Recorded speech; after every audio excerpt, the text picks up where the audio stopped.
mean, it's one of those funny things where you like, because when I was a kid, I was kind of like a quieter kid. I wasn't like the life of the party kind of guy, you know? Yeah. And it was like the music, like I was always into crazy music and playing loud music and going crazy that way. But I was never the kind of guy who would like talk your ear off at a party. Yeah. I mean, I wasn't that guy either, but I was definitely in the corner playing music, right? Like on SoundCloud and shit, you know? So it was like my manager, that's actually how I met my manager. Okay. Is he used to be the cool guy in high school because we went to the same high school. And he used to have like parties and he would invite all these people and like he would hit me up and be like, yo, can you come DJ? And at the time I didn't have a DJ board. So I would just bring my phone and just like kind of like DJ on SoundCloud and just play songs from like Showtek or like Flosstradamus and shit like that, you know? Yeah. So that's actually how I met him. Man, through high school. That's cool though. And you guys have kind of been on this journey together then, right? Because he's been your manager kind of the whole way through. Yeah, I haven't had another manager since. Yeah, man. So. That's amazing. I mean, that's kind of beautiful because you guys can sort of experience it together. Like as friends, you get to go through it and kind of grow up together in the business, but then also like grow together as like artist and manager team. You know, it's like if something's new to you, it's going to be new to him too. And you figure it out together, that kind of thing. Yeah. I think that's the beauty of it. You know, like, I think like, I've always wanted to build a team from the ground up, in which I really did. My photographer, when he started, doing photography, I was like, yo, let's just do it together, come on the team. My tour manager, Stephanie, she was a part of it. I never had a tour manager in my life until her, and she never tour managed for anybody. So even like with my other colleague, Rose, she was doing marketing for me, and I think she started for like a club, but then started doing more artist stuff with me. So everyone on my team is pretty much like, we all started from the ground up, so say, you know what I mean? Yeah, it's great, man. That's really cool. I think that's the way to do it because I don't know, when I think back to like when I was just starting off in the game, like all my best memories are just, the little shit that I used to do with my friends that, you don't even think that much of it at the time. You're just kind of out there like experiencing life and music and loving it and not worrying so much about the future. And then you look back years later, it's like, it's funny to see where everybody ended up. But all the people I started with, those are still the people I feel the closest to, there's like that, there's something about that bond. I don't know what it is. I think like I've always wanted friends rather than business partners. It's nice to have someone who's like really business. Yeah. And I think like one person that reminds me of that is my European agent. His name is Panos, who does like Swedish House Mafia, DJ Snake. He used to do Avicii. Okay, yeah. So he's not playing around.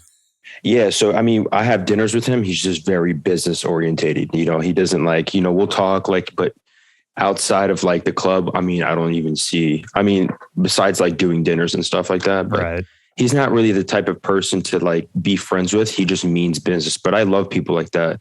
But I also love like having like my team. So say, where we're just like all friends and we get to enjoy, oh my God, this is so cool. First time playing this festival, we kind of like have those first moments together. And that's something that I really cherish too. So yeah, man. And I think there's something about, the people who were there at the start, they're not there because now you have a crazy hit song and, everyone wants to be your friend. It's like they were there well before that. So it's like you don't even have to consider, if there's another angle to it because it's just, I don't know. There's something beautiful about the simplicity of that. I mean, they've watched me grow, my entire career. So, I mean, we're always talking about, always looking back like, you remember playing dubstep in like this basement? Oh man, I hate that shit, but it's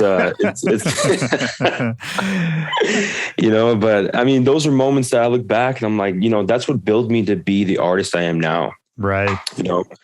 So builds character. It's cool. Yeah, exactly. It builds character. So, I mean, it's been a journey, honestly, and I look back, but I wouldn't go back to that type of music ever again. I don't think. Sure. Not even like the club stuff, like the Jersey stuff.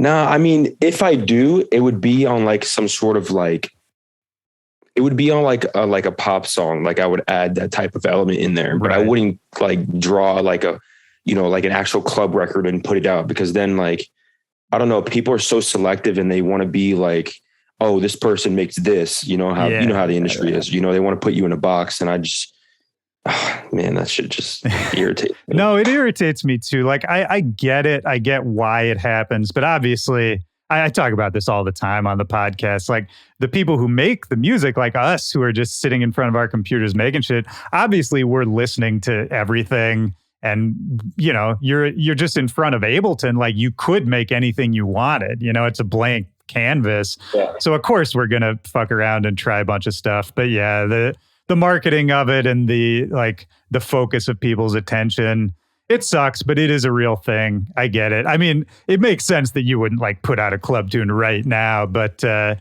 don't know, man, maybe 5-10 years down the road when you get bored. Yeah. And I feel like that was like a huge struggle for me too. Cause like one inspiration, like when I was making like, you know, the whole trap and Jersey club stuff was Skrillex. And I saw like how much he was so versatile. Yeah.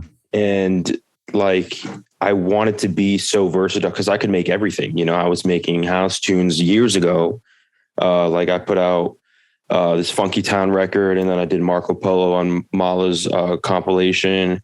And then I was doing, you know, I put out like some trash records, like when I first started, like, and they were house. Right. And then like I would put out like a Jersey club edit, and then it was just like a weird thing. But like I didn't see any like. I look back and I'm like, man, if I could give any advice to somebody, you know, it's one thing, like I would just say stick to one thing and like get really good at it. And then later down the road, kind of like, you know, go everywhere else, you know, because I saw a lot more success when I did one thing rather than a bunch of stuff, you know. And going back to like quarantine, I remember making bass music for like the first 2 months. And we were trying, me and my manager were like always on the phone, like, hey, we got to get an agent. Like, you know, when this quarantine thing comes, when it leaves, we need an agent. Like we need to be touring. And we were sending our music, and it was like some of the bass stuff, but like, it was just like, we weren't getting any like, I guess, attention from it. So I guess, you know, after that I was like, you know, fuck this bass shit. You know, I'm going to start making house records. Or I think it was one day I was just like I made like 4 or 5 house songs, and, you know, they were like 30-second clips, and then I had like 2 full records, and I made them in like, you know, within a 16-hour period. Cause I'm sitting in the same spot during quarantine, just making songs. I was just making so many house songs, and I would send them to my manager. He'd be like, dude, you're on a roll. Just keep going. You know, it sounds like you're going to get something good out of this. So I just kept making records. And then, you know, one day, I think it was like October or something, I made Do It To It, because I was supposed to play the EDC Orlando live stream, and I needed a new intro. So I made this long ass intro, and it was like the intro I use for all my sets now. Right. So when I do play Do It To It, I play this long intro. It's like super suspenseful, and then it comes in. And that used to be my old opening, and I would open with it everywhere. So when I made that record, you know, after, you know, the whole quarantine thing, or, you know, COVID thing was like dying down a little bit. Yeah. I remember being at a show with Don Bresky. You're familiar with Don Bresky, right? I love his music. Yeah, he's sick. I love him. So I was at his show, and I sent him Do It To It. He's like, yo, it's just a sick record. I'm going to play it. So I sent it to him. He came to Orlando. We pulled up to the club together, and, you know, he ended up playing it. And then like, I saw the reaction. It was just very weird. Like everyone was just like, they started pulling their phones out, and I was just like, wow, this is kind of like a moment. And then I saw this agent. His name is Steve Gordon, who is my agent now. Yeah, shout out to Steve, man. I know Steve. Yeah, he's a legend. You want to talk about a guy who's about his business. Steve is about his business. Yeah. But he's like family to me. I love that guy. Oh no, I've had a lot of great moments with him, man. I like that dude a lot. But yeah. No, he is great. But I remember him sitting like on a speaker, and I was kind of like watching him the whole time because I knew who he was. And I was like, man, it'd be cool to actually like talk to him about, you know, doing something. So before Don Bresky played Do It Too, I went up to him and was like, hey, my name is ACRAZE. Just want to say hello. I heard a lot of things about you. And he was just like, thanks, man. Good to meet you as well. And I walked away. Then Don Bresky played Do It To It. He gets up out of his seat and he's looking around. I'm watching. I'm like, oh shit. I'm like getting happy. And then, the drop comes, the whole fucking club exploded. Sorry if I'm cursing too much. No, dude, you can curse all you want. Thank God. So everyone's just going nuts. And he's like looking around. He looks at the club owner, or one of the guys that work at the club. His name is Gio, who works at Celine. And he's like, whose record is this? Do you know? And he points at me, and then he walks over to me. He's like, yeah, we're going to talk after this. I was like, damn. So I start texting my manager, Steve wants to talk to us. Nice, it was so funny. But after the show, he was like, so that's your record? And I was like, yeah. He's like, that's an original? I was like, yep. He was like, all right, we're going to, here's my number. Let's, talk tomorrow. And we'll get something going from there. And so, the next day I sent him like a bunch of house records that I was making during quarantine. He was like, dude, these are nuts. So he got Pascal involved and Matt Denuzzo from Insomniac. Right. They heard the records and they were like, yo, this is sick. And then Steve ended up signing us, and that was it. We finally got an agent. That's crazy. That's like the fairy tale version of how it happens, man. Like that's what everyone wants to happen, but that never happens to people. You know what I mean?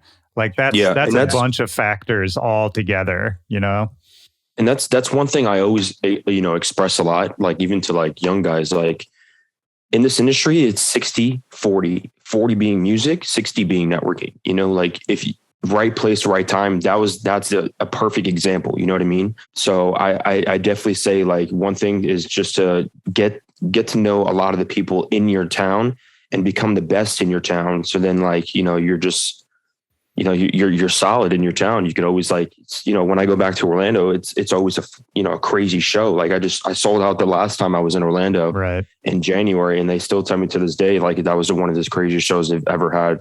Yeah, man. Well, the networking thing too, I think you're right. It's people get it twisted, like what good networking really is, because networking in an ideal world, it's not you like just telling everyone in the club what you do and everything about your life and all that. Yeah. It's what I liked about your story is basically you go up to Steve, you say, hi, this is my name. Nice to meet you. And you leave, like that's the perfect thing. And then later Steve hears a song, realizes it's you.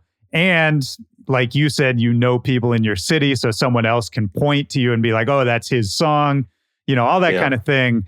Because that's just being a cool person who shows up, supports their scene, their events, you're a known entity, all of that kind of thing. And then, like you said, right place, right time comes together.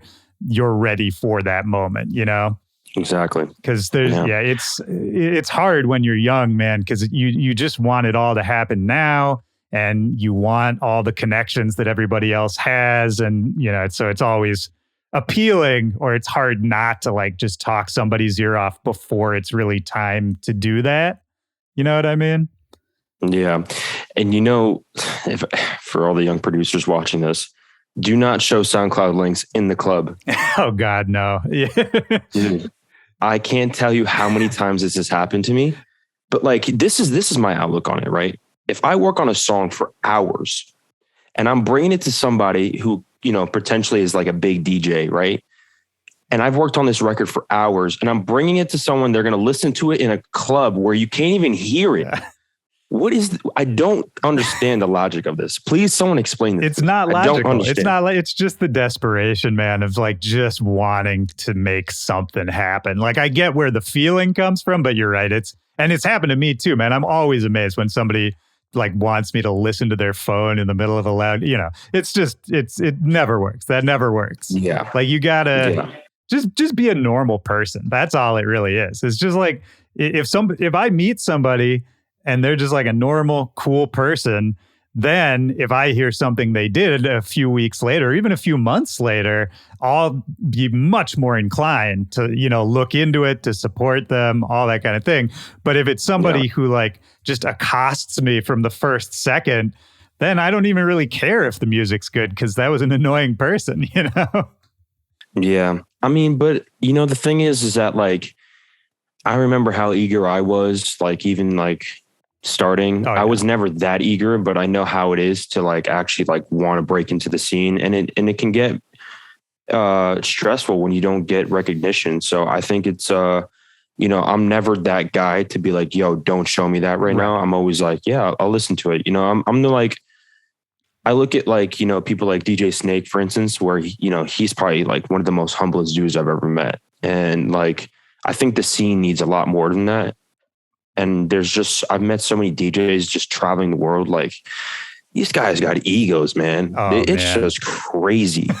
So crazy. Right. And they're not even like big time. Like, Right. no offense, but like, I'm not even, I don't know, man. No, I know This what you shit just mean. doesn't make I know what sense. you mean. Well, and I think it's got to be like an even crazier contrast for you because you blew up quickly in a relative sense from like the level you were at to the level you're on now, right? Like Yeah. the Do It To It explosion was, what, 12 months, 18 months, something like that to like really take you several levels up. So I'm sure, coming from the mindset of just like, I'm a small time artist, I'm grinding, I'm trying to make my name. And then all of a sudden being on this level where you're, performing with these huge names who have been giant artists for decades, there's some of them, like you said, DJ Snake, great dude. There's many of them that are very cool, but then you also meet some where it's just like, oh, you've been famous for a long time and it has done something to your brain.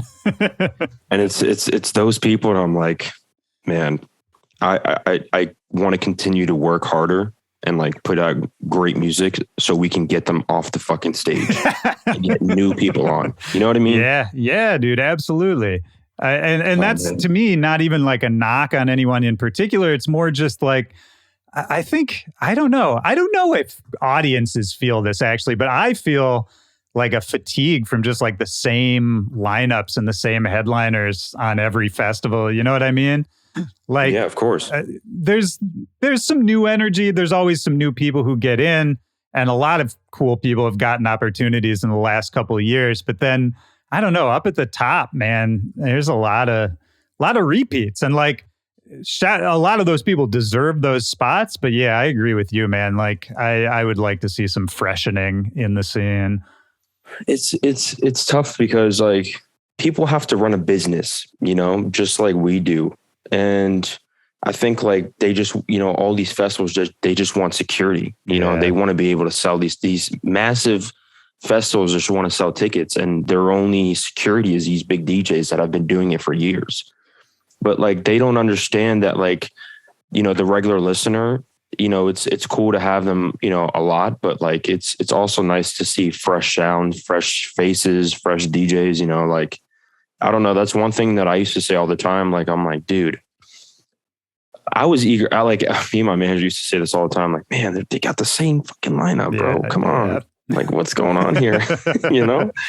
Have you noticed any, like, cause you're the new kid to like the main stage, right?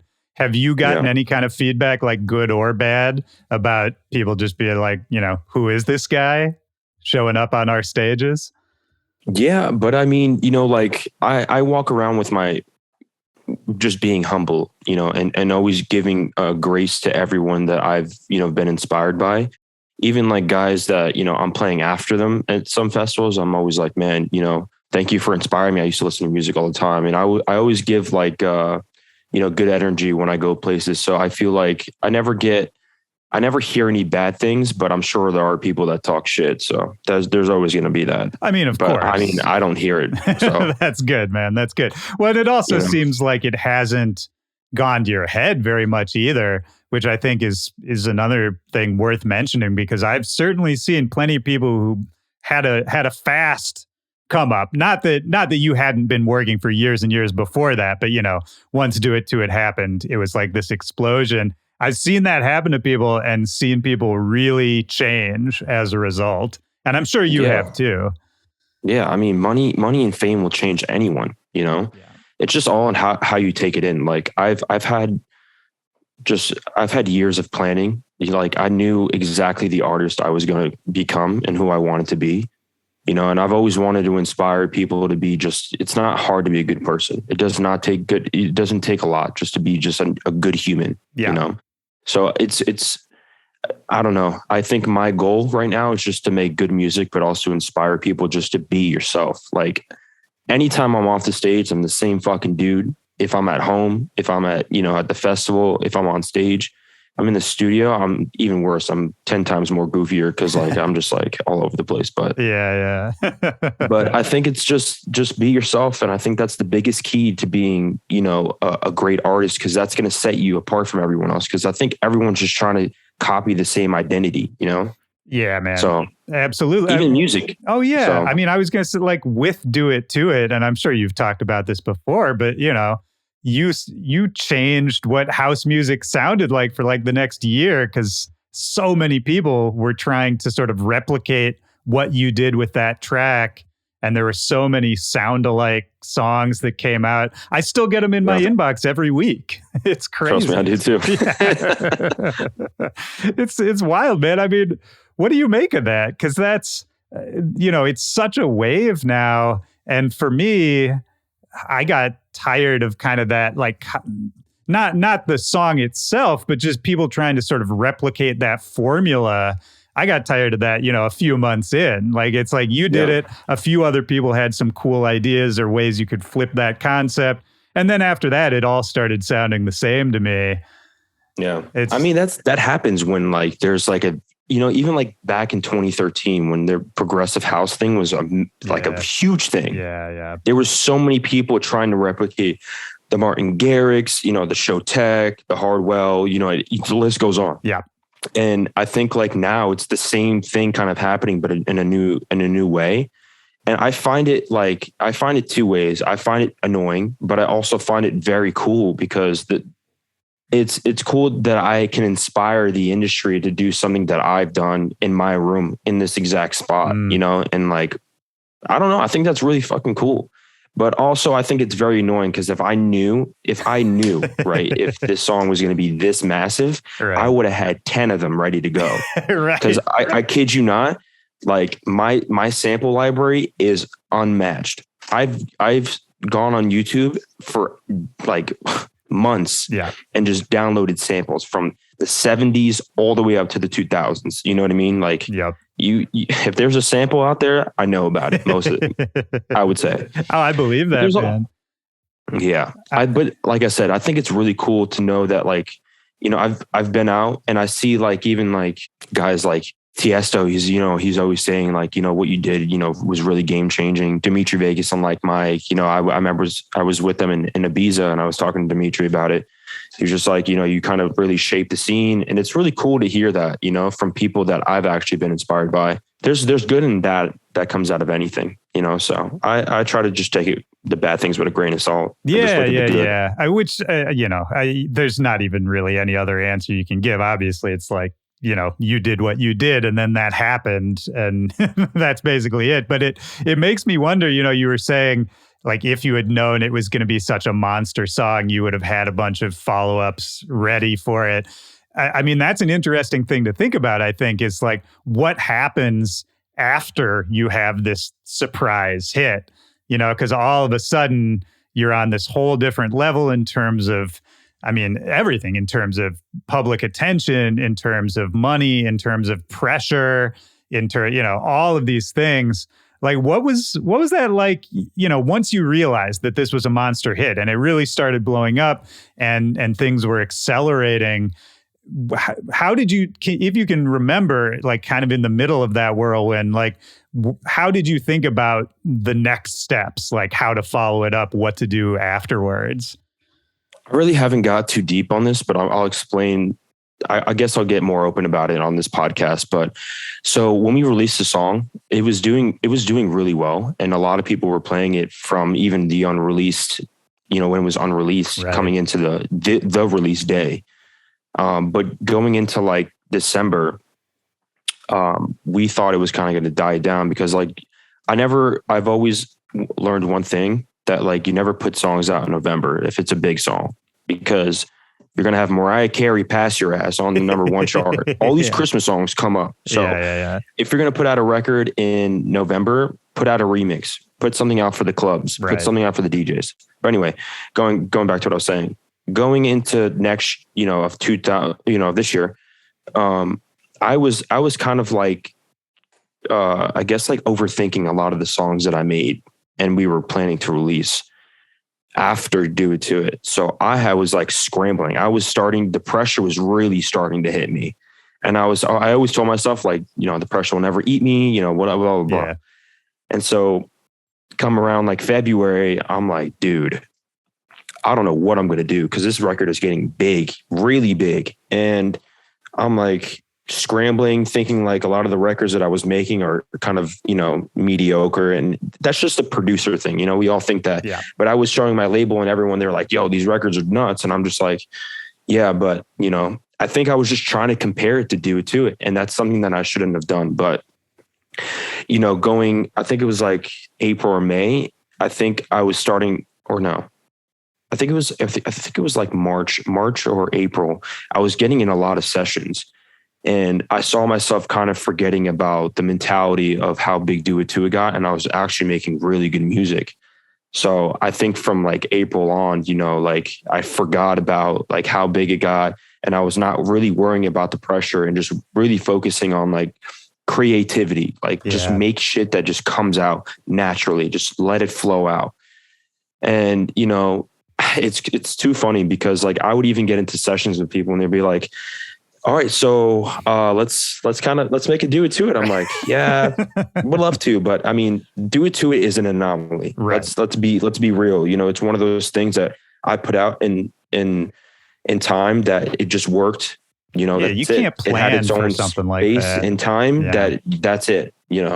There's not many songs like that really happened. Besides, like obviously, I feel like the last person to do that was like Fisher. Like he made a new sound with that, the horn and the horns and shit. Like, that was like a whole sound. Yeah. I think about like Martin Garrix's Animals is kind of that record too. Cause you think about a record like that was so, now we talk about it in these like legendary terms, but at the time, I'm sure for him, I've never asked him this, but I'm sure like that was probably just some weird song he made that, I'm sure he didn't expect it to do what it did either. It's like songs like that you can't plan for. Yeah, I think I talked to him about this before because I'm friends with him. So I just saw him in Korea actually. But I think I remember asking him about this because he came to Ibiza and I was just like, did you know that song was just even good? I think he said that he didn't like it at first. Yeah. I think he said his team was like, yo, you need to put this out. You need to put this out.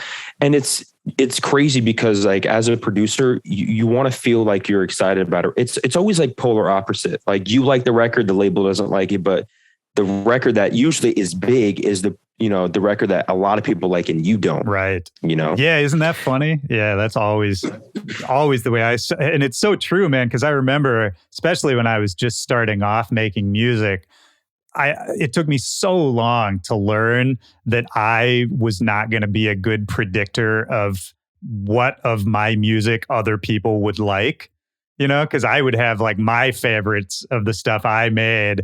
And then more than half the time, it would be some random thing I made that everybody liked a lot more because you get so married to your own ideas. It's one of those weird things where you kind of just have to like throw your hands up and be like, look, whatever. Here's all of it. Whatever you guys want, just go. Yeah. I mean, that kind of worked out with Do It To It as well. I feel like it was a record that I was just like, it's cool. I didn't know it was going to be big, but as I saw it kind of progressively grow and everyone's starting to ask for it, I was just like, damn, I think this could be a big record. And well enough. I mean, here I am, Yeah, man. I mean, what have you learned? You were talking about like getting in a bunch of sessions and kind of just letting the creativity flow. And I think that's another interesting contrast between where you started and where you're at now is, obviously we were talking about this bedroom that I'm looking at right now where you wrote Do It To It and probably a million other songs just by yourself in a bedroom. And now I'm sure it's somewhat of a different situation if you're getting in a bunch of sessions, working with writers, talking to like label A&Rs And also, now that you have a back catalog, this history that people know you for, do you think your production process has changed? Do you think the way you write music has changed at all? I definitely think it has, because, going from making music in my room with no one here, like I wouldn't even collab with people most of the time. If I did, it'd be over the computer or the internet, But getting into these sessions, I've learned so much. And I remember my first week of sessions, like I was so nervous because I didn't know if I was going to actually make music, because everyone would come into the studio and kind of look at me, right? And be like, all right, what are we doing? So I'm kind of the conductor in a sense, and I'm orchestrating everything. And I was just like, I had the first day I was really confused on like what to do, but I was just like, man, I got up and I just started messing with synths, and people would be like, oh, I like that. I'd be like, all right, put it into, FL Studio, because that's what I use. Right. I put it into FL, we would just vibe, and I would just conduct everything. I'd be like, I had a guitarist in one session. I was just like, yo, kind of play it like this and like this. So I was like actually learning how to like conduct everything going on, how I wanted it to sound. So I think like now I'm definitely a different type of producer now, because I feel like I can run a room if we're in a session, which I didn't think possible, because I was just always just like in my room, and I didn't really want people to bother me. Yeah, there's just so much I've learned, honestly, especially like just musically, it's cool to know how much I've progressed as far as like, like even playing, instruments and stuff. Cause like I never really played much instruments, because I was just wasn't into it. I tried to play guitar and I was absolute dog trash at it during quarantine. So I gave up. It's still sitting behind me. That's a tough one, man. I took years of guitar lessons and I still am really bad. Yeah.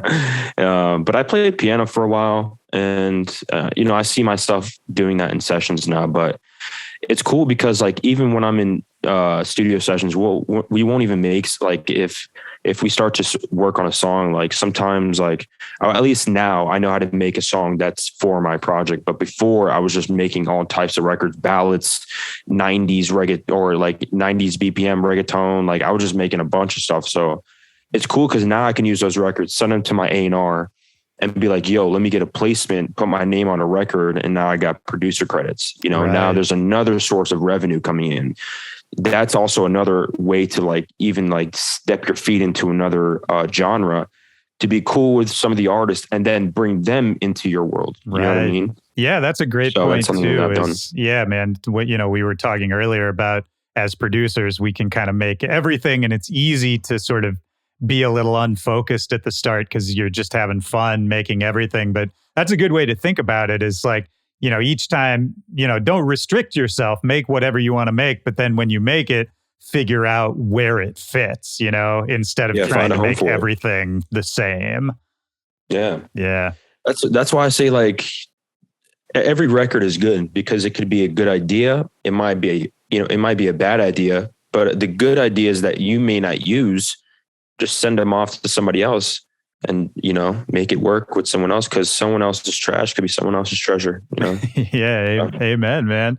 Well, I mean, what, if we go back a little bit, like what music was around you as a kid? Like, what were you listening to? Do you remember anything you heard when you were, maybe a teenager or middle school or something? Like, what was some of the early music that really just, I don't know, flipped a switch, like really got you fired up, really excited about music in general? I remember this one song that when I was a kid, I used to listen to it 100 times, because this is the first dance song that my parents played for me when I was a kid. It was called I Turn to You by Mel C. Oh, yeah. Yeah. I know that song. Yeah. So that was one of the first songs they ever played me. Oh, that's a good And I was like, I fell in love with it. And for years, I was just like, I couldn't figure that song out. And I remember when I first started producing, like, I was just like, I need to find the song. And so I remixed it. Trash. But yeah, I think like in the early days, my parents would play, like, it's cool because like I don't remember much of what they used to play, but then like they kept all their CDs. My dad had all these CDs that he used to keep in this case or whatever, and he would play them throughout the house. But I was a kid, I was playing and shit, doing stuff with toys. I wasn't thinking about music. Right. So I go back during quarantine and it like felt like I knew all these songs because I pulled the CDs out and I was just sitting there just listening to all the stuff. And one album I do remember hearing as a kid that I really loved was the Bobby Brown album. Oh yeah, sure. Because I love Bobby Brown. He had jams, man. Yeah.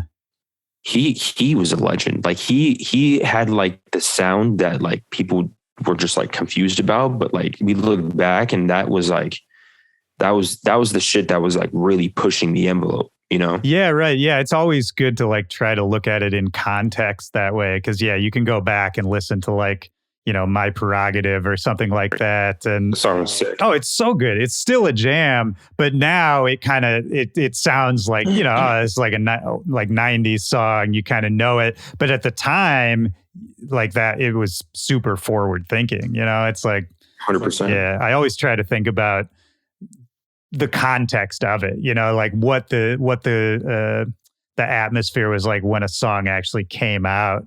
Because you have to imagine like My Prerogative drops. It was probably the same thing as we were talking about earlier with Do It To It. I'm sure Bobby Brown drops My Prerogative.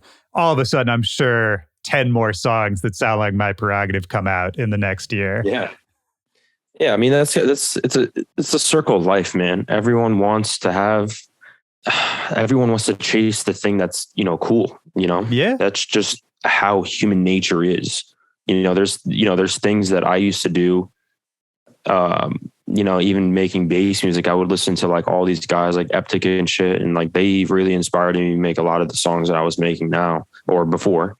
But now I find myself kind of like staying in you know, I'm going back to eras to try and find inspiration because like, I think there's so many things that just didn't pop that could be cool now with the new sound.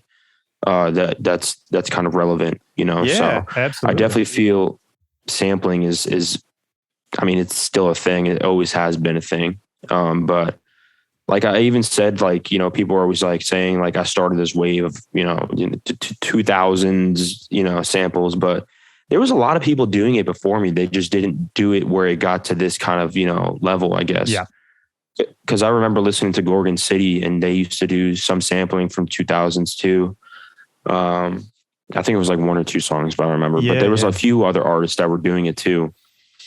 But I guess like I just kind of formed a new kind of sound in my own way in that same realm, you know? Yeah. And maybe, you know, maybe the people who did it before, it was just not the right time, right place kind of thing that we were talking about too. You know, it's like everything has its time. And it's interesting to hear you talk about, you know, like the sampling and that you're a sample hunter in general, big library of hidden gems, all that. Is that, I got sent the new one you're putting out, that Believe record. Was that another one kind of inspired by that sample hunting? Yeah. I mean, but I didn't find that sample. So I worked with this with Good Boys. So they sent me the record originally with like the vocal and like, it was a completely different. It was just like basic drums, but it like had like some of the similar elements in the intro. Right. But the song, I think the version that they had, the drums were going over the actual hook where I Need a Miracle. Right. And I was just like, I really love giving things its own moment. Even like with Do It To It, the vocal right before the drop, that's a moment that people are always going to remember. So when I was working on Believe, it like was I completely made a song where I had this moment in that song where people can put their hands up and, sing the lyrics. I think like moments like that, those are special moments, but that is a sample. So when they sent me it, it sounded familiar. I was like, I feel like I know the sample. I had the same reaction when I heard the final version. Yeah. Yeah. And I was like, I feel like I know this song. And I was looking it up and it was Toka's Miracle. And I was like, damn, this used to be big in the UK back in the day. And when I was playing it throughout summertime, like even in Ibiza, I remember like there was a show that I played in the beginning of my European tour. And when the hook came in, like I could hear people singing it beyond the speakers or the booth monitors. So I was just like, did I just hear people sing this back? I'm confused. So then I tested it out in Ibiza, and then like I actually turn the music down. You can hear it on my Instagram. People are actually singing it back. So I was like, dude, this could be really big, you know? So I was really happy about the reaction. But yeah, I think like sampling is something that I'm going to continue doing. Just not the way it is right now, because, you know, there's people that are just taking like Sierra songs and just sticking them on a drop. I think I'm over that, you know, and a lot of people are. And I guess like right now I'm just trying to figure out how I've always wanted to be a trendsetter. So I think that's something that I really want to achieve. And I guess sampling is just one thing that I can do to where it sounds familiar, but then also do something original on top. That's what I'm going to be chasing, you know? So I'll have like a sample maybe, and then like do something else. Like some of the records that I'm working on now are, you know, they have samples in them. Right. But then I'll put like a, you know, like a big massive rapper or singer on it, and then like, you know, kind of make it original, just not interpolating it like I did with Believe. So I guess like I want, like, I guess the sound that I'm really chasing is like kind of like, you know, the Do It To It sound, where it kind of sounds like you've heard it before, but there's nostalgia there, you know? Well, yeah, I think it's a hard line to walk, man. And I think you've done it really well so far, of hitting that nostalgia, which so much goes into just that part of it, but then also not overshooting and not making, you know, a corny record or a record that's too reliant on the old sound and doesn't like freshen it up enough, doesn't update it. It's a really hard thing to nail because it can go wrong in so many different ways, you know? Yeah.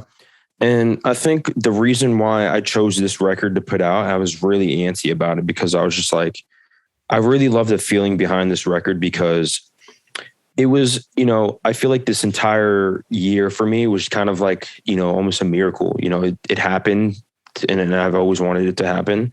And I have like this emotional attachment to the song. So I think that's why I want to put it out.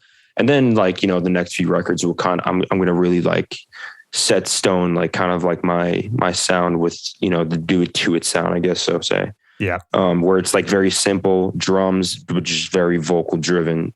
And it's like, it's kind of like, not repetitive, but like repetitive where it's like it gets stuck in your head almost. You know what I mean? Yeah, man. For younger producers listening to this too, I think what you're talking about is a smart way to think about any project, where it's just kind of, what are the defining characteristics of this project? Like, what do I want to be associated with? And it can be something as simple as, you know, like just a few elements, or like a loop that gets stuck in your head, you know, and you put maybe 4 or 5 of those in a row, and then all of a sudden you kind of have this framework to play around in.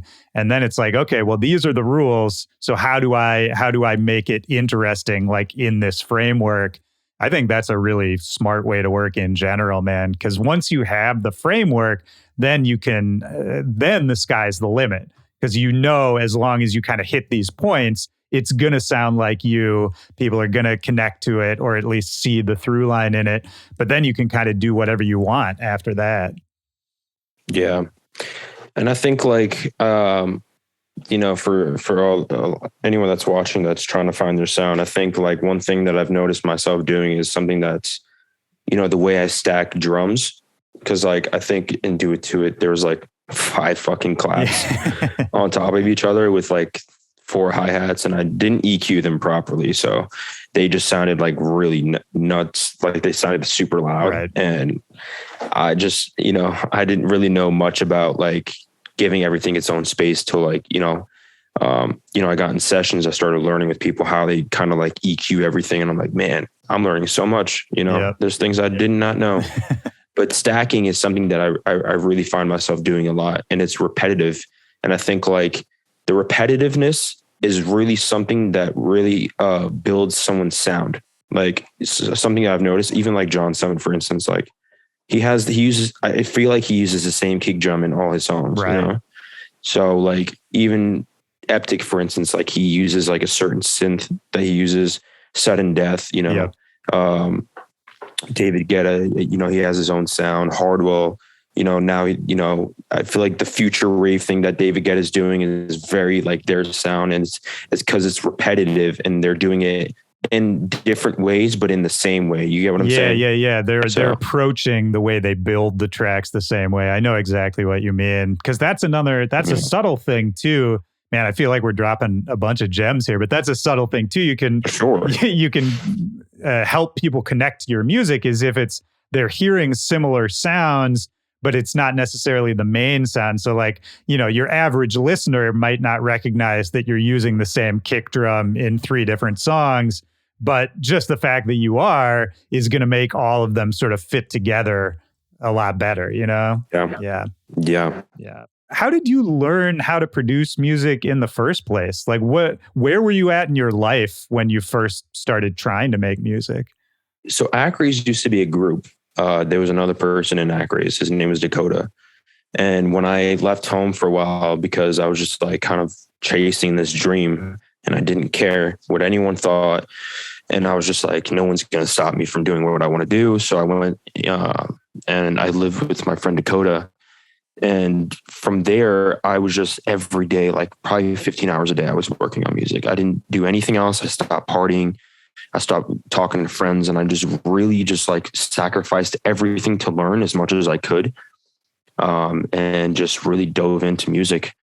And I just chose FL Studio because like at the time, that's all the videos I saw. I'm like, I'm not going to try and look up Ableton videos right now, because now I see so many Ableton videos, because like house music is like, Ableton is like, the fucking god for house music. I feel like there's so many tips and tricks that you can do that I feel like FL Studio doesn't really have, or I haven't even discovered yet, but I'm sure I will.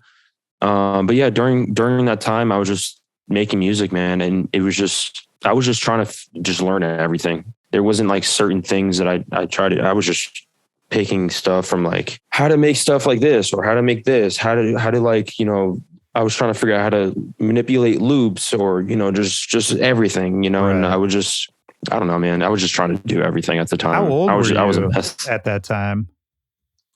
I was 21. Okay. So this was 6 years ago. Right. So yeah, that's when I started. Super young, just leaving home.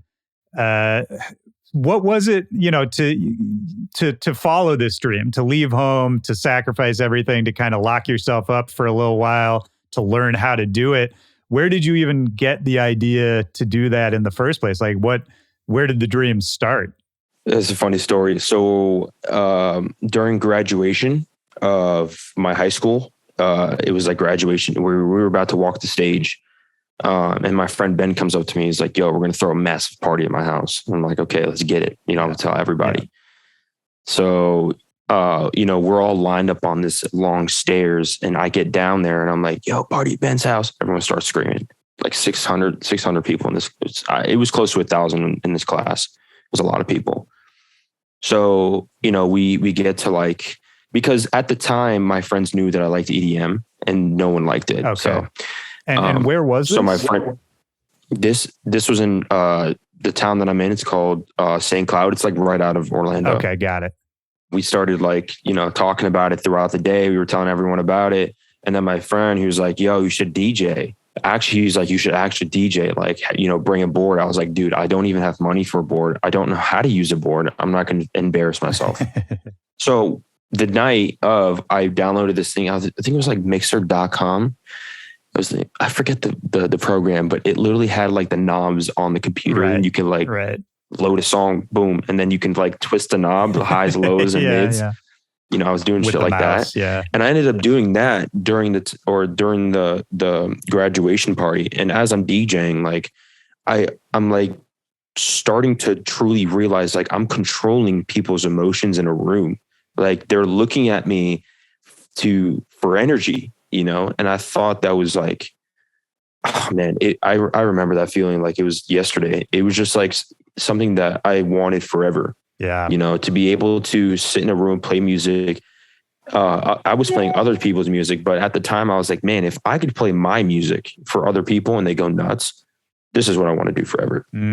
So that time was just, I think the next day we were cleaning up, and, we found this caution tape, and everyone's like wrapping me in caution tape as we're cleaning everything up. So like, dude, you're DJ Caution. And I'm like, okay, I'll stick with that. So then years later, after I think it was like a year later, I really wanted to try and start again to producing. And I was like, I cannot stick with DJ Caution. That sounds miserable. Right. Like that sounds corny as shit. I'm not walking on a stage. Hey, DJ Caution. Right. No, that's not me. So I started looking up synonyms of Caution, and ACRAZE was one. And I ran with that shit, And did you get into, we talked about like early on, you were doing all different kind of stuff. I think the first stuff I heard of yours was a lot of the Jersey Club stuff. How were you hearing that? Was that just like what you were into at the time, or did you have friends or people you knew who were making or playing a lot of that? Yeah. Like I met this kid or a few guys named DJ T's, Stevie G, MI, and then I met 4B. Yeah. And I was just really like, I was like kind of like from close to Jersey, and I was hearing this music a lot because my friends were starting to play. I started hearing it on SoundCloud a lot. And I was like, I was trying to figure out a way how I could put like my own twist on it, because it was very, very club. Like it was just like minimal Jersey club music. It was almost like what they used to play in I think it was like Baltimore Club or something. Yeah, it was. Right? Yeah. I mean, it started in Baltimore and then went to Philly, went to Jersey. You can like trace the whole thing. But yeah, Baltimore is the original. Yeah. So I think it was Philly Club, where it was just very minimal. Yeah. Just like, that's right. Just simple vocal chops with the kick pattern. That was it. So I was trying to figure out, like, because I really liked a lot of the stuff that 4B was doing. So I was just like, maybe I could like do my own way and make it more festival kind of, approach. Yeah. So then I took Skrillex's song, Scary Monsters and Nice Sprites, and I ended up remixing it. And then he ended up starting to play it a lot at all of his shows. And from there, I just started getting a lot of traction. And then I started making like so many fucking Jersey Club remixes. And I enjoyed playing it. Like it was the sound for me. Dude, I mean, I think you, and there were some other people, like some of the people you just named, shout out to all those guys, because they're all great producers. And I think there was kind of this wave of like taking like from the roots of the club stuff to the EDM big stages. Like there were a few people who were doing it really well around that time, and I think you were one of them. I mean, it makes me think about, you were talking about the new song Believe and how you wanted it to have that kind of hands up sing along moment. I feel like we're talking about the same thing. Like it sounds like you've always kind of had that in the back of your mind of like taking something with like heart, something with soul in it, and trying to figure out how to like maximize the impact of it. You know what I mean? Yeah. It was cool because like I look back and I look now and I'm like, I still find myself like, there was like 2 or 3 songs where the drums came in right when the drop hit, and the synth it was like 16 notes, and they would just sidechain, and then the drums would come in. Right. And that was like something that I was really chasing a lot. And like, I saw a lot of people starting to do it. And it felt like I was like kind of starting a trend. I look back and I was like, man, maybe I did start like a small trend. It wasn't like massive, but I did see a lot of producers doing it. And I would go on SoundCloud and I would say, oh, this sounds like ACRAZE. And I'm like, oh, that's kind of cool, Yeah. But at the time I thought it was really annoying because I was like a young producer. I'm like, people are stealing my shit, man. What am I going to do? Everyone sounds the same. So yeah.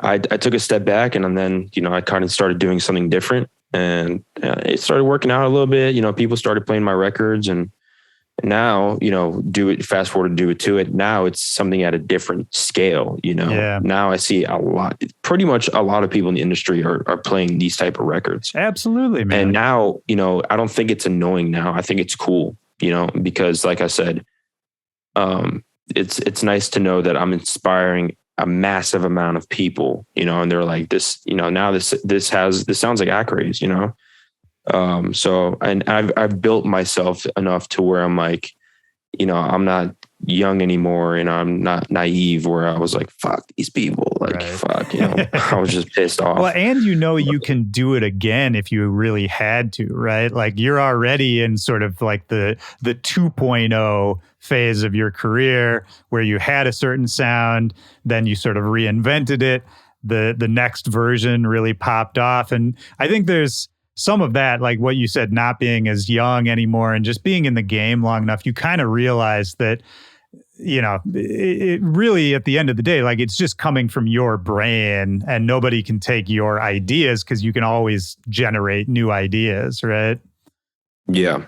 And there's just one thing I always say, like, if I crack the code to make a hit, I definitely can do it again. I don't know when it's going to happen, right, but I definitely feel like I can see the science behind it. And what I see is the simplicity. People don't understand how simple it is to make a hit. It really doesn't take a lot. A lot of the big songs that you hear on the radio are very, very simple. Oh yeah. So, and that's something that, I find myself doing so much. I build this whole crazy record, and then I take a lot of stuff out and it just sounds really good, because you're giving everything its own space. But yeah, man, I don't know. I think, like I said, if I can do it once, like I'll do it again. Yeah, man. Maybe not now, maybe not the next song, but maybe, next few songs, Right. Yeah. That's the thing. You don't got to put a timeline on it. I think as long as you're kind of pushing towards it, that's the only thing that matters. You actually just made me think of, you were talking about like seeing the science behind it. This is a random thing, but I was just watching this interview with Halsey about the record that she put out like a year ago that Trent Reznor and Atticus Ross from Nine Inch Nails produced. And she was talking about kind of the dichotomy of like going from making these giant pop records to making more of an artsy record, which this last one kind of was for her.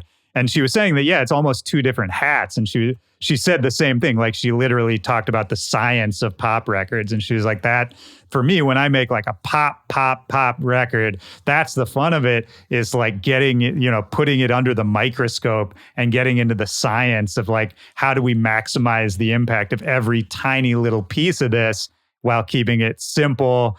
And, she was talking about it almost like it's a game. And I think that's, when you really get into like the high end of the pop world, it's interesting how much you hear that, because it really is. It's like a science at a certain point. Yeah, it is.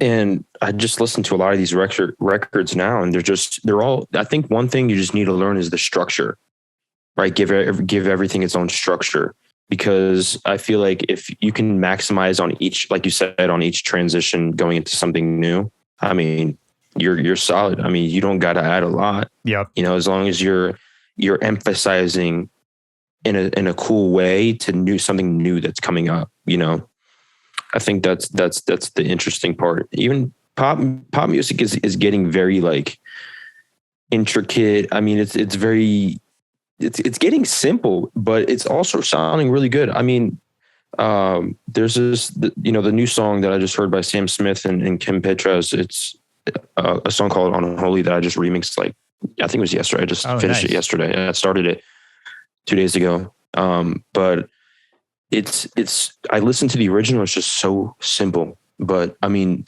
everything has, the transition to something new is just it's in your face. It's there, and you can tell, that this is this part, right. Right. Yeah. But it's one of those, it's hard to even talk about, because it's one of those things that if it's done right, the listener isn't even going to notice, Exactly. Yeah. Yeah. It's an interesting thing, man. But I mean, there's, like I said, everyone has their own way of doing music, and like, not everyone does music the same way, because I hear songs that are, massive, but they're structured confusingly different, you know? So, I mean, it's all about finding what, your way of doing things, but also like, I don't know, just do shit in your way. Yeah, man, exactly. I mean, it's what you've been saying this whole conversation, man. You've talked about a couple different songs, a couple different ideas where you just saw how you wanted it to be, or you saw, something you could twist or flip to make it have that impact. And I think that's all it is. For, whether you're trying to make pop music or whether you're trying to make super underground music, it doesn't even matter. It's really all about like, when you have those moments of inspiration of like, oh, it would be cool if somebody did it like this, or, what if maybe nobody's tried this idea or this way of doing it yet? When you have those ideas, you just got to do them rather than waiting for somebody else to come along and do it. Yeah. Yeah. And that's one thing I noticed in studios. And, you know, because once I hear somebody say, oh, this could be cool. No, this is cool because we're going to do it. Right. There's a difference. Yeah. And if you do it, it's like, oh man, that's where the fucking magic happens, bro. You know what I mean? Like, I hate hearing that in studio. Oh, this could be cool if we do it like this. All right, so let's do it then. Right. You know, and then we get into it, figure it out. If it sounds like shit, we move on. There's you know, that's one thing I started doing in studios recently too, is like, I don't sit on one song for the entire fucking, I guess, session. Yeah. You know, I was just in the studio with some friends in London. My photographer brings a clock, and he usually puts it on the stage for me, so I know when my set is ending. But we put it in the studio now. We put a 40-minute timer. We 40 minutes. Let's start an idea. We go and we just build a basic structure. Once 40 minutes is up, the next idea. So we're just moving on ideas, and that's something that I love doing now, because that's how I used to do it in quarantine. Right. When I was just like, I hate sitting on one record for like a month and just tweaking it. That's just something that bugs me. I did that with Believe, and it was just like, oh man, I just want to finish this fucking song already, you know, but I just didn't have the time. And I was just like, I was just not really inspired during touring, because I was touring so damn much, bro. And I was so tired. Well, I mean, you know? Dude, that's another thing I wanted to talk to you about, is just lifestyle changes in general. Because I think your lifestyle from pre-pandemic to post-pandemic has got to be so different. Just in terms of, I mean, you know, I think in this conversation, you named like 5 different cities around the world you were in the last few months, you know, all that kind of thing. Yeah. I mean, I don't know the best way to ask the question, but like, maybe just talk for a minute about like, what is some of the benefits of all of a sudden being a world traveler, playing shows all the time? And then also, what are some of the drawbacks? What are some of the things you had to sort of figure out how to adjust? I think let's start with the bad things, because I like hearing bad shit first and then, you know, getting happy after. Right. I think the bad thing about touring so much is that you definitely get really tired. Like, I remember being home here, and I used to say all the time, like, man, I need to get out of this fucking crib, bro. I need to get out of this house. Like, it's driving me nuts. I just want to go out and tour. And when I just did, because I think we did like 65 shows in Europe for 3 months, and that really put it to the test. That's a lot. Yeah. And when we started, it was all fun and games, man. It was just like, yeah, we're touring, you know, fuck. It was even, I was touring a lot even throughout the year, you know, before the summer, but the summer, that's when I did like most of my shows for the year. So when we started, I think we started in Copenhagen, I think, it was somewhere in Denmark. So when we started, it was just like, you know, we're in a new time zone, you know, we're chilling, we did the show. And then like, as weeks went on, like I think there was one weekend where I played 7 shows in 3 days. Ooh, that's a rough one. Yeah. So it was like, oh man, those flights are miserable. Yeah. Like, and this was all new for me. So like, I know now not to do this ever again, but I was drinking, you know, and I was like having fun, partying. I would get on the flight, hungover shit, wake up. I'm like, dude, by the 7th show, I was like, I'm over this. I want to go home. I'm like, I'm done. I want to go back to making music. But I guess like, that's the only big thing that I saw was an issue, you know, it was just getting run down. Actually, there's another issue, and that was the creativity part. Like, me being creative on the road was absolutely impossible. Now, not saying that I didn't make songs on the road, because I did make a lot, and it just, for me, it didn't feel like, I felt like I didn't make them as good as I would if I was home. Right. And that's just something I got to get used to, you know, and it is what it is. And I see a lot of DJs, what they do is they make a ton of records before they go on tour, and then they play all the shows, and then they have all these records they're playing throughout their sets. And I wasn't doing that. I wasn't playing a lot of I was playing like about 10 records every set. But I feel like I see so many DJs, they play so many more songs of their own music. Yeah. And that was just like something that was eating me alive, that I just couldn't be creative on the road, because I was starting to force myself to do it, because, you know, even if I'm not creative, I always say there's a way just to do something. Yeah. Like whether it's buying new plugins, buying new samples, finding new samples, looking up presets, something, Yep. mini packs, I would always find a way to build something, just keep my brain moving. And that's what I was doing. But I don't know, man, it going from making like hundreds of records during quarantine to like, I want to say like maybe 20 in 3 months was a huge, like, I don't know. I got to get used to that because I'm still like, it's fucking hard. Oh, dude. But that's pretty much the bad things about touring a lot. Well, okay. So let me ask you a follow up on the bad things is, what have you figured out to deal with some of that, like in terms of not getting too run down, in terms of making sure you do feel creative sometimes on the road, basically just like keeping yourself happy and kind of not feeling like you're just chasing it the whole time.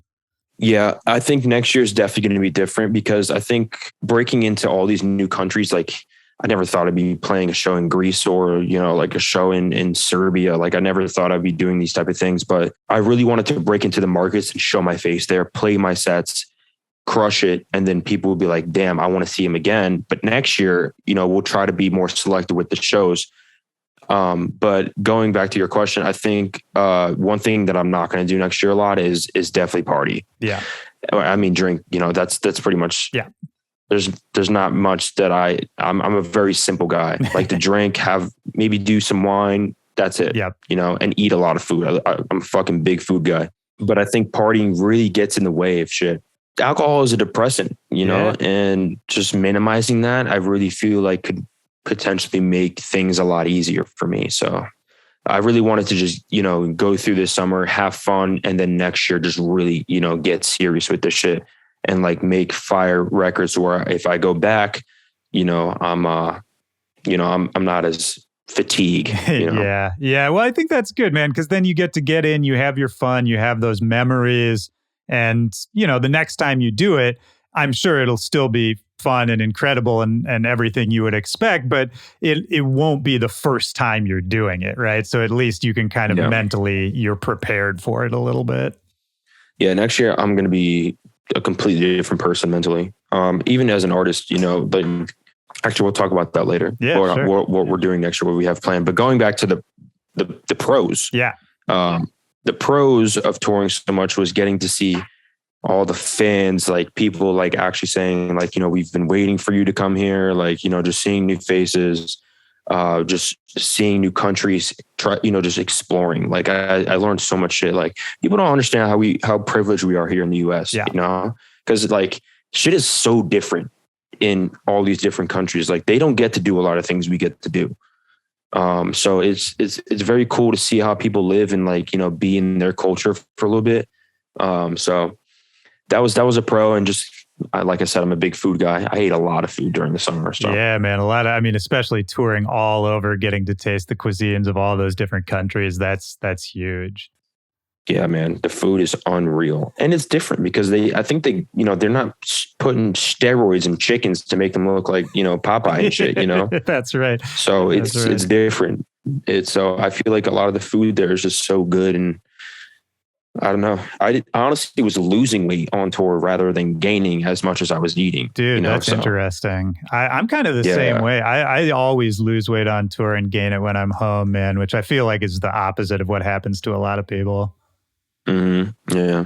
Yeah, I don't know what it is. But I mean, like I said, there's a lot of pros about touring so much. I can even like meeting the promoters and the club owners. That's something that I really enjoy too. Like, just like hearing their feedback and like, cause a lot of the shows that I had were very, very good. I didn't think like, we were doing this whole US tour, which was really good. And I'm like, man, I'm going to a new, like, going to Europe is a different world. Yeah. I just feel like things there are just very, I've played a few shows, even like, I just was trying to know like if I actually had fans there, because there was one place that I play in and it was Holland, and people just literally like this, I guess, what did they say?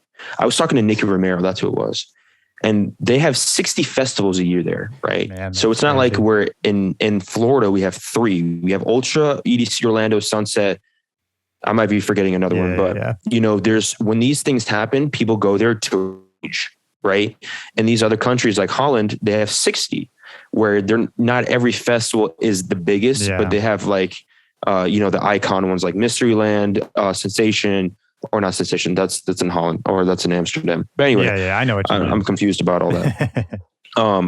But they have so many festivals. I feel like, you know, they're like, when I see them in the crowd, like, you know, people in the back are just kind of like sitting in a circle, having drinks, and like their backs are I'm looking at their back.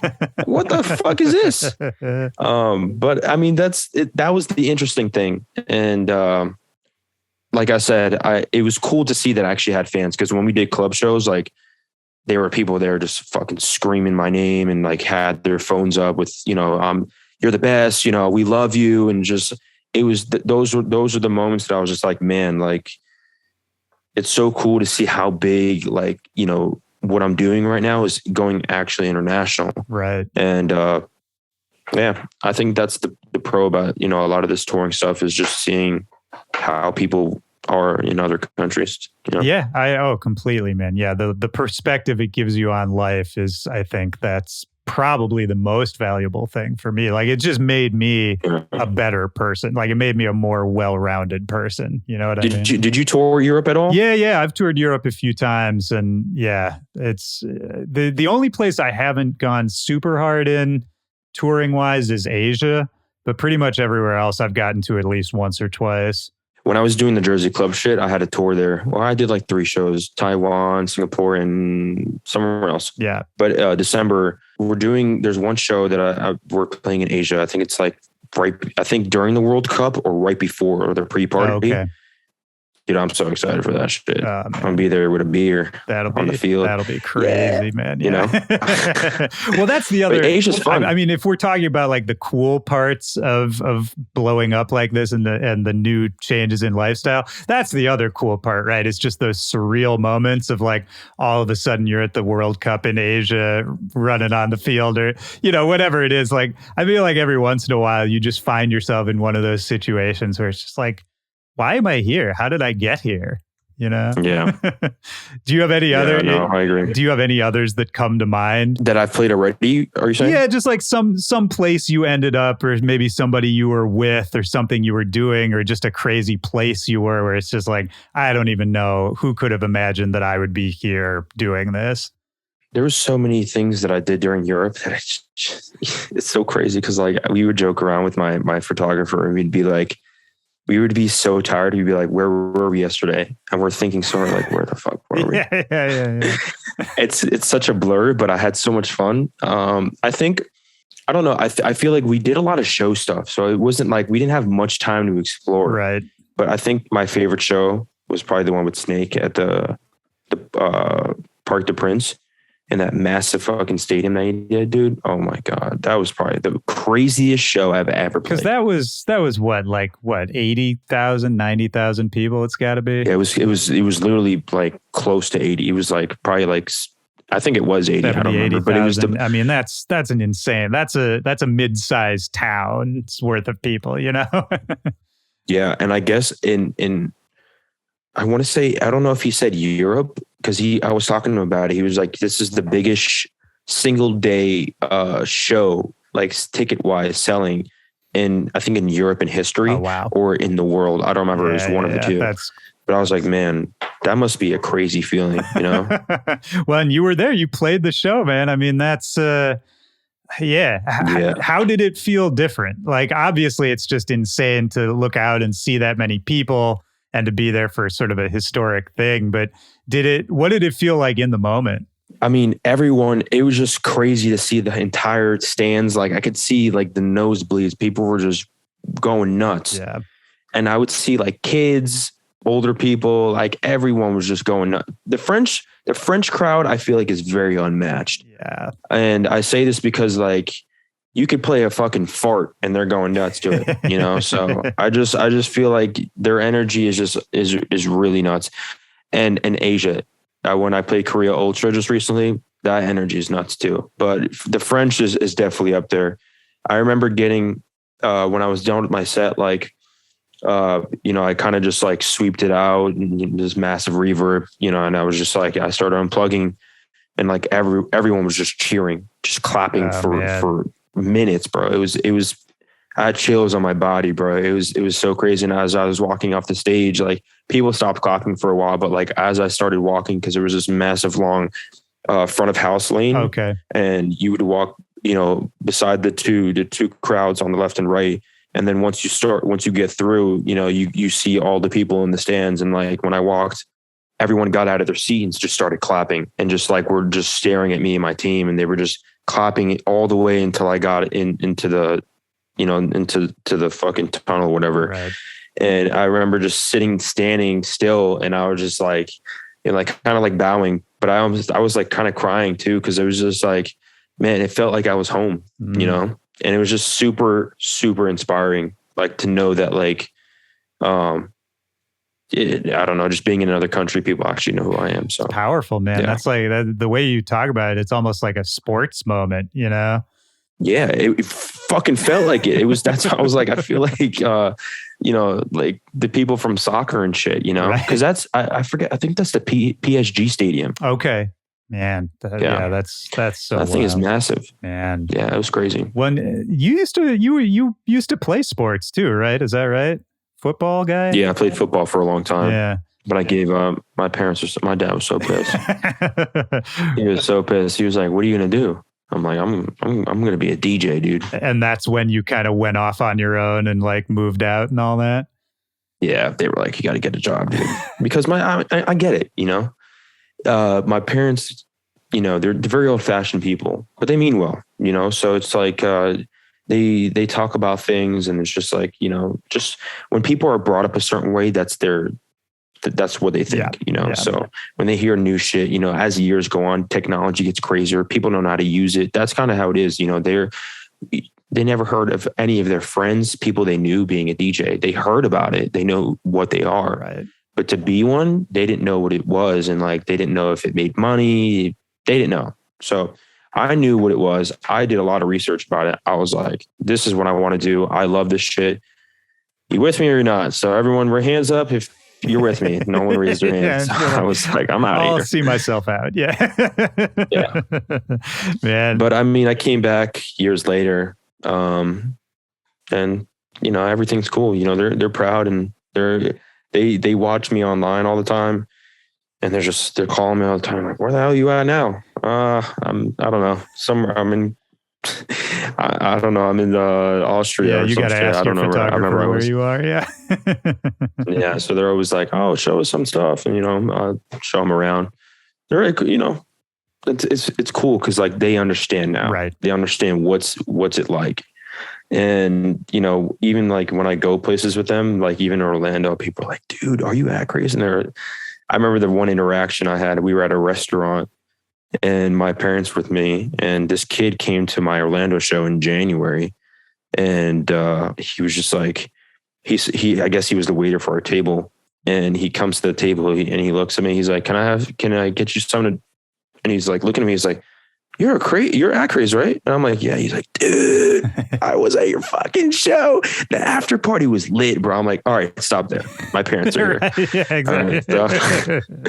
Yeah, but I was like, nice to meet you. And he was like, dude, can I get a picture? And my parents were like completely confused. Right. Didn't know what was happening. So they kind of, as time went on, they understand like, there's a lot of eyes on me, and they enjoy it. My parents, I remember my dad came to a show recently in Tampa. Oh my God, bro. First time at a show. Oh, yeah. And they, my dad was just, hanging out. It was, they surprised me. There was the first time being at a show of mine. Oh, that's nice, man. So yeah, it was cool. But when I was playing, I had everyone come on stage. Like we had all these people, our friends come on the stage or partying with me, and the stage was like packed out.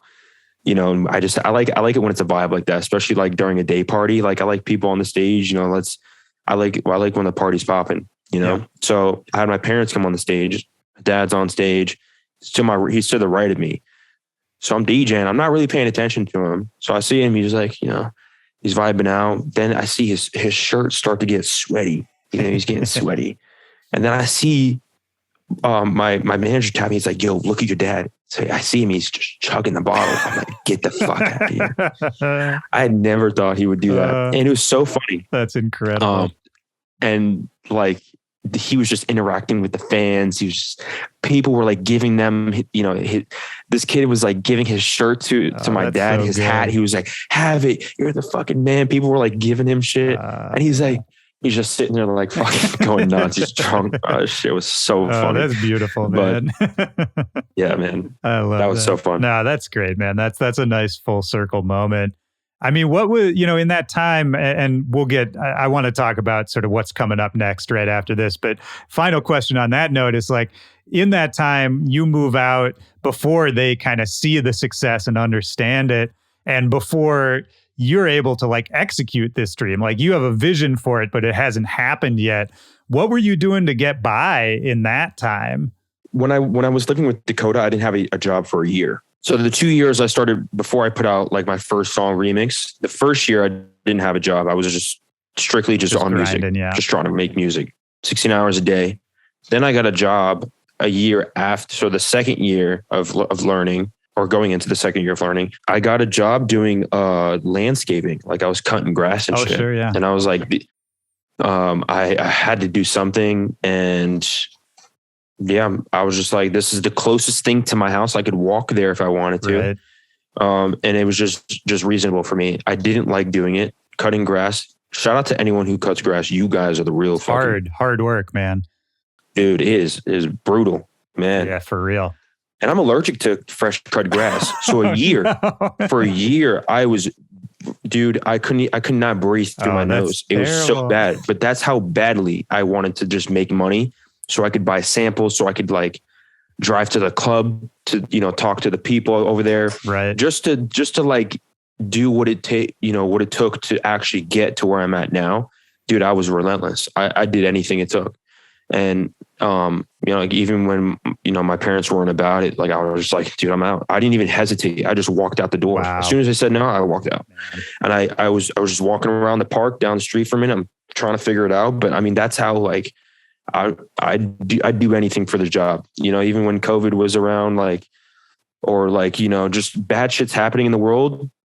If I'm doing my job, man, and I die doing the shit, it is what it is. You know, this is something I want to do, but yeah, I think like learning, I was cutting grass, and the cool thing was when I was cutting the grass, we would work from 6 a.m. to 7 p.m. at night. Right. So during that time I'm still learning how to make music. So I would listen to tutorials in my ear, and the video would be playing on YouTube, and I would just stick the phone in my pocket, or I would leave it on the truck. Right. And I would just listen to shit, you know, or actually, no, they didn't have AirPods at the time. So I definitely had it in my pocket. Right. Yeah, I had it, you know, I was just listening to it for hours and hours throughout the day. So when I got home, I would spend 7:30 at night. I would shower real quick, eat, boom, 7:30 comes around. I'm going on the computer and I'm doing everything I learned. I would even write notes down during like, you know, certain videos, and I would, you know, whatever I like keynoted, like a certain word, I would even like learning Serum. I feel like everyone knows what Serum is, but like even learning Serum, I would learn how to use it because I was like, I want to master a plugin, and especially like sound design. Like that was big at the time. I wanted to learn how to make my own sounds. 16 hours a day, listening to stuff. I get home 7:30, you know, I'm like 7:30 to 3 o'clock in the morning, I would work on music. And the next, you know, I would sleep for 3 hours and do it for a year. I mean, where does that focus, that persistence come from? Like, it sounds like you've had it kind of forever, but do you know where it comes from? Like, were you like that as a kid? Do you get that, some aspect of it from your parents? Was it like something in your upbringing?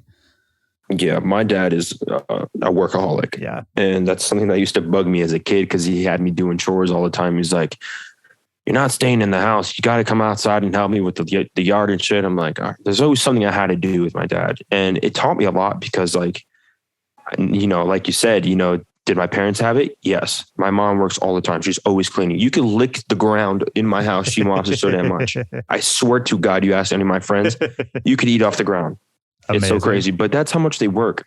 And I think the work ethic really like grew on me as I started becoming like in like a producer. When I first found out about it, dude, I was going to do whatever it took to become like a producer, to be a good musician in general. Like they created a monster, and then you're using those you're using those skills on music, and they're like, no, not like that. Yeah.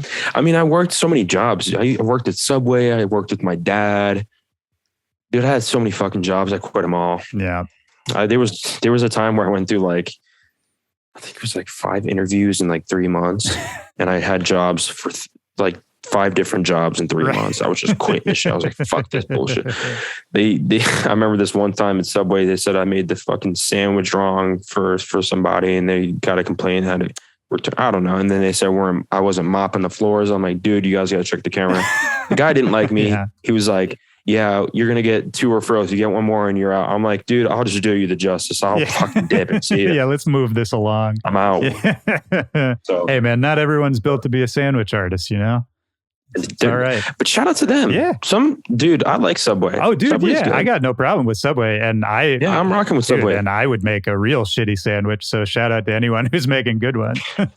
Yeah. For real. Yeah. Like, you know, I feel like that's one thing I tell people, like, you want to become a producer and you want to be the best, you got to jump. You cannot be afraid to take a risk.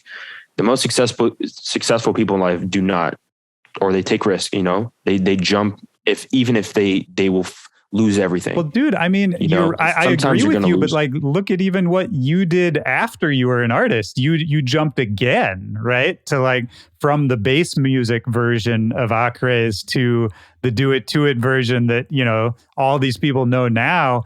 Even that is another risk, you know, and I think that to me is maybe the most inspiring part is like, you know, not ever being afraid to really like roll the dice or to start over at any level. Because I think that's, I don't know. I'd imagine, was it kind of scary to like start over, quote unquote? Yeah, of course. I mean, you know, working on something so much and then like, you're like, I really like this other thing, but I don't want to give up all the progress that I just fucking put in 2 years into this thing. You know what I mean? Like, it's very scary. And I remember talking to my manager about it. And I'm like, dude, like, we're going to lose our fans. We're going to lose everything. He's just like, I mean, it is what it is. This is life. You know, you want to become something big, you got to take the risk. I'm like, we're jumping. That's all I needed to hear. Man, we're out. I love that. So I mean, I love house music though. I mean, I feel like it's just like, even when I'm on stage, like it feels natural. Like the way I dance, like, the way I used to dance at dubstep, it just didn't look right. Didn't look right. Yeah. And I just didn't, I look back, I'm like, dude, it just wasn't me. Like, I feel like I'm like, I like bringing the sexy vibe, the grooviness to house music, you know, and just like enjoying it. I don't know. I'm just having a lot of fun, man. And I think that's what counts. You know, that's what matters. Absolutely, dude. I taught you got to chase the fun and you got to recognize when something's not working for you too, right? Like that's another skill is knowing when it's time to change something up, which, I mean, maybe that brings us back to what we were talking about a minute ago of sort of what's coming up for you now and kind of where your head is at. Like you were saying that next year you're going to approach everything differently. I think you even said you're going to be a whole different artist. Like, where is your head at with everything right now? I just have a lot of goals that I want to do. I think this year was just like kind of like testing out what it's like to be the artist, you know, and like actually be in this position. But next year, like, you know, I'm calling my team every day. I'm like, things got to change next year. For me to be the artist that I'm always dreaming about, like to be like the massive level, right? I got to do shit different. So this year, like we did so many touring, you know, we did so many shows, like club shows and stuff like that, festivals. But next year, I'm going to start throwing my own shows, but actually building stages like these guys like that are doing. So I'm getting on the creative level with these creative people, building a stage that's mine, you know, working on building parties, maybe next year after that, and building a party, not only because it's by me, but because the party is fucking cool. You know what I mean? Have it to where people can interact. I'm like just figuring out ways to like actually like make parties fun where the artist and the listener can interact, you know, where they can do stuff at the festival where they're like interacting with the I don't know. I'm just thinking of so many different things right now where I want to push the envelope in that way too, but also push the envelope for me as well. Like building a stage, something is always, I've always wanted to do that and build an actual show. Like I think one person that I really admire is like Eric Prydz. Oh yeah. Dude is a legend. That hollow fucking thing, bro, the visuals. Yeah, dude, it's unreal. Yeah, it's crazy. There's no one else touching that. Yeah. No. Yeah, exactly. And that's like the stage or like the level I want to be on. You know what I mean? Like I want to start doing stuff that's like even at festivals where I can bring my stage to the festival, you know, and I can close out the stage. I think that would be nuts. That'd be amazing. Yeah. Yeah. So I think that's what I'm aiming for next year. And just, you know, putting out, I'm also trying to work on a fashion line, like where I'm like competing with like, you know, cause I'm huge into fashion. I really love clothes. Man, every picture I see of you is in some crazy outfit. Yeah. Because like, I'm always looking for new shit. I'm always in stores. Like that's basically where I spend a lot of money on either food or clothes, one of the two.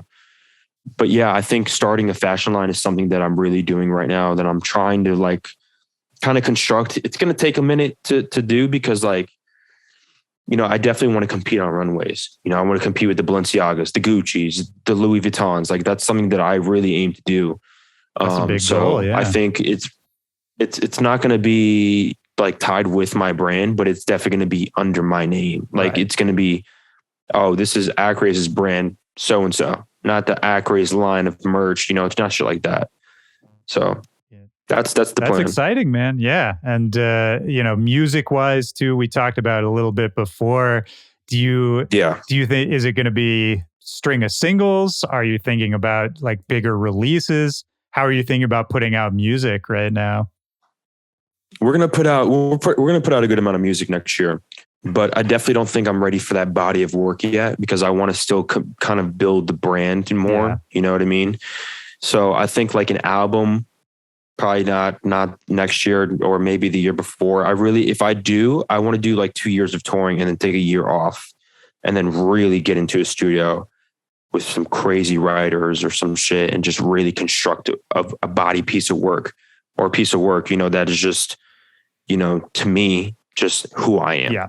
You know, so I think that's what I want to do. That's good, man. Years. Yeah. You know, yeah. Well, I like that you have so many of these ideas that are like far out in the future. And through this whole conversation, you've talked a lot about even when you were younger, having the vision for all of this, man. I think being able to have that vision of how you want the future, like far future to go and to stay focused on it. It's a hard thing to do, man. I found this 2018 interview from you. I don't even know. It was some small little blog thing. And they asked that cliche question, like, where do you see yourself in 5 years? And the answer you gave was headlining main stages, which, you know, if you think about where you were at in 2018, that's a crazy thing to say. But then, you know, if you stay focused on it, man, it can happen. I think it's a cool story. And it's cool because like, I even forgot I said shit like that. But I do remember now. I look back and I'm like, man, I've been chasing this for a while. Even like playing EC Orlando, like playing in my hometown. I remember the first time I played EC Orlando, I played on the main stage, 1 o'clock. Right. Not a soul there. Yeah. They didn't even open the gates for me. Dude, I know other people who had that same experience. Yeah. Dude, I was fucking pissed. But I also like sat there and I'm like, one day there's going to be a crowd here. I will always play my heart out, no matter if I'm playing from the fucking sand. Yeah. I don't care. Yeah. You know, that's just something that I've always done.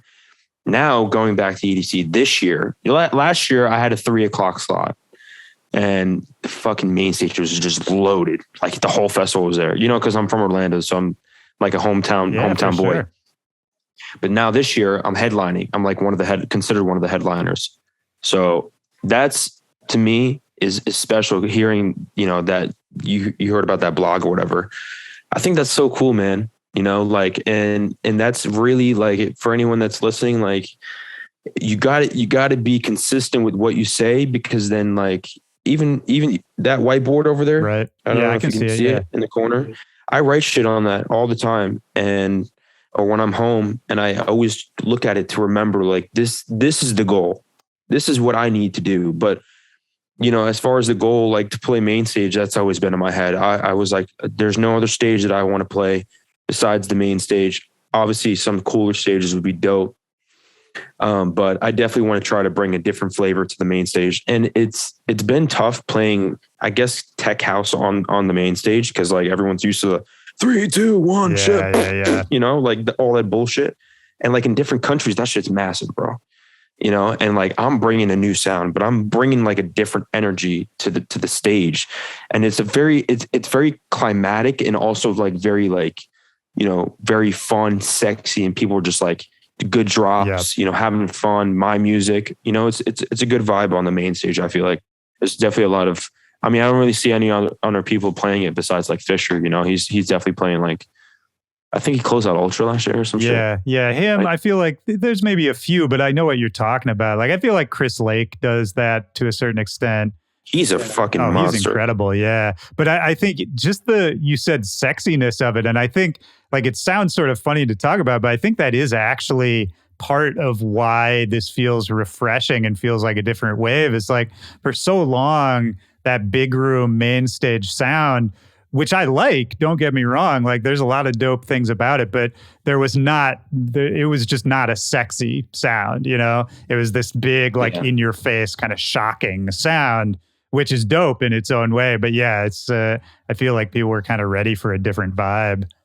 What you call that, there wasn't really a word for it besides EDM. Yeah. That's what we called it, right? That's right. And now is like, it's a whole different vibe. Like, you know what I mean? You like building like, it's like kind of like, I guess, pop music with house music. And it's just like, different artists. Like, I don't know. I just feel like it's just different, And I think it's cool to bring to the main stage. I think it's very interesting. It's very interesting. Dude, I agree. Mix. I'm excited to see what you do with it going forward. Cause I feel like, it's funny. I've known you as an artist for so long, and I've known your music for so many years, but the majority of the people, you're a new artist. You're like a guy who's put out one song, And so if you look at it that way, it's like, man, just getting started. There's so much potential.